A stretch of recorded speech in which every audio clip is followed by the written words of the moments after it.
करोड़ों लोग,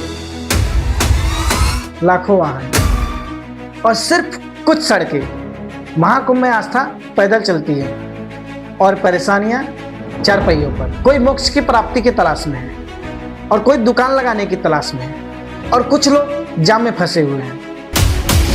यह भीड़ नहीं है, यह आस्था है और इसे ही कहते हैं महाकुंभ। महाकुंभ 2025 में आस्था उमड़ी, लेकिन सवाल यह है, क्या व्यवस्था उतनी मजबूत थी? पिछली बार की तरह क्या इस बार भी वैसा ही होगा? सवाल आस्था पर नहीं है, सवाल व्यवस्था पर है। 2025 में जो हुआ था, क्या 2026 में भी वही हो सकता है? 2025 के महाकुंभ में भगवान एक है, लेकिन रास्ते दो हैं। वीआईपी पास अलग घाट। अगर आप वीआईपी हैं तो आपकी गाड़ियां घाट तक जाएंगी और अगर आप आम नागरिक हैं तो आपकी गाड़ियां 8 से 10 किलोमीटर दूर पार्क कर दी जाएंगी और आप घंटों लाइनों में लगे रहेंगे। 2025 के महाकुंभ में आस्था के नाम पर लूटा जाता था।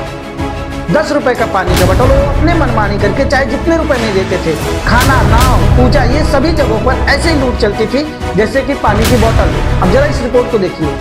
सरकार के मुताबिक महाकुंभ 2025 में सिर्फ और सिर्फ 30 से 37 लोगों की मृत्यु थी, जबकि बीबीसी न्यूज के मुताबिक 82 लोगों की मृत्यु थी। अगर इस बार भी ऐसा ही हुआ तो सरकार क्या जवाब देगी? यह वीडियो आस्था पर नहीं है, व्यवस्था पर है। अब ऐसा नहीं कि सिर्फ महाकुंभ में ही महंगाई थी, इसके बाहर भी लोगों को काफी दिक्कतों का सामना उठाना पड़ा था। जैसे कि प्रयागराज से दिल्ली जाने वाली फ्लाइट जो 4 से 5 हजार रुपए में जाती थी, वो फ्लाइट महाकुंभ के समय पर 12 से 53 हजार रुपए के बीच में पहुंच गई थी। अब यहाँ पर सरकार का भी धन्यवाद करना चाहूंगा, जो उन्होंने कई ट्रेनों को फ्री में चलाने का काम किया। 2025 के महाकुंभ में कुछ लोगों को बहुत फायदा हुआ, जिनकी जिंदगी आज बहुत बेहतर है। जैसे मोनालिसा, IIT बाबा, ऐसे बहुत ढेर सारे लोग आए थे जो आज बहुत अच्छे से जिंदगी जी रहे हैं। लेकिन इनके बाद भी कुछ लोग आए थे जो महाकुंभ में आने के लिए साध्विक भी बन गए। महाकुंभ प्रयागराज में लगा था, लेकिन प्रयागराज के साथ साथ दिल्ली भी परेशान थी। दिल्ली में जो हुआ था वो अभी तक कोई भूला नहीं है। क्या इस बार भी वैसा ही होगा जैसे पिछली बार हुआ था? जैसे 40 से 50 किलोमीटर जाम में फंसे रहना, ठीक वैसे जैसे मौनी अमावस्या पर भगदड़ हो जाना, और ठीक वैसे ही जैसे बस और कार के एक्सीडेंट में 10 लोगों की मृत्यु और 19 लोग घायल हो गए थे। एम्बुलेंस और इमरजेंसी सेवाओं को भी दिक्कतों का सामना करना पड़ता था।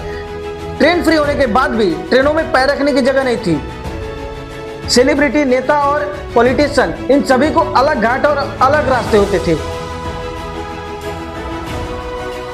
जबकि आम श्रद्धालुओं को एक ही रास्ते में और घंटों लाइनों में खड़े रहना पड़ता था।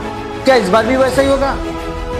सवाल आस्था पर नहीं, व्यवस्था पर है। सरकार से मेरी हाथ जोड़ के निवेदन है कि 2025 की तरह 2026 में ना हो, क्योंकि कुछ लोग अपने घरों से तो आते हैं, अपने घरों तक वापस नहीं जा पाते हैं।